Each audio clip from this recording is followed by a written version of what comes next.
Você sabe o que é ataxia? Como ela afeta o nosso corpo?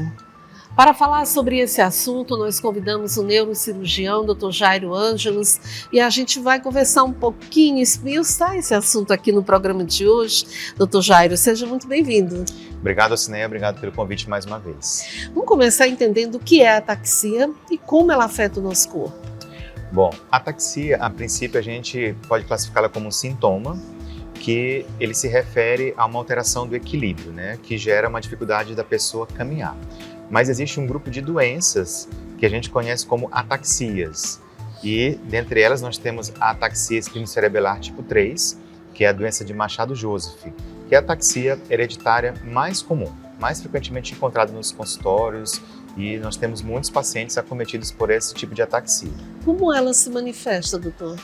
Bom, a ataxia tipo 3, a doença de Machado-Joseph, ela se manifesta principalmente por alterações do equilíbrio, coordenação motora. Existe também disartrias, que é a alteração da fala desse paciente, alteração do globo ocular.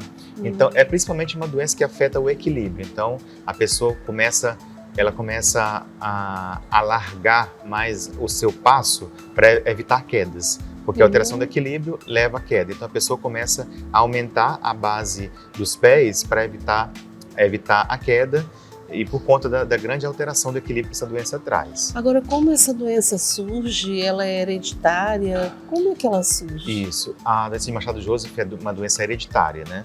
É uma doença que a gente diz que é autossômica dominante, uma transmissão genética, e os descendentes de uma pessoa que tem ataxia SCA tipo 3 têm 50% de chance de serem acometidos por essa doença. A transmissão é em torno de 50%. E como é feito esse diagnóstico? O diagnóstico ele é genético. O paciente colhe um exame de sangue, né? E é feito um teste genético, né? Uma busca pela alteração genética característica da doença de Machado-Joseph para fechar o diagnóstico, né? Existem alterações que a gente observa na ressonância, atrofia do cerebelo, mas o diagnóstico da doença mesmo é firmado pela alteração genética característica da doença. Doutor Jairo, agora o tratamento dessa doença, como ele é feito? Bom, ainda não existe cura para a doença de Machado-Joseph. Recentemente surgiu o FDA, né, que é o órgão regulador de medicações dos Estados Unidos, aprovou uma medicação que se acredita que ela freia o processo de progressão da doença de Machado-Joseph, né?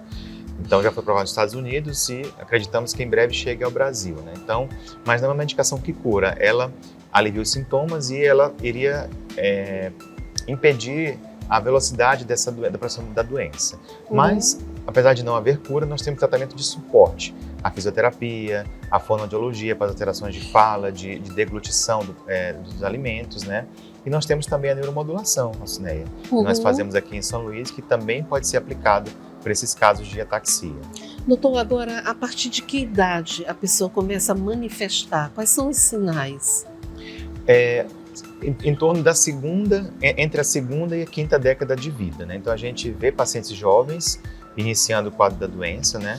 Mas também há pacientes que, mesmo tendo alteração genética, só vão manifestar a doença na quarta, quinta década, na fase mais idosa, entendeu?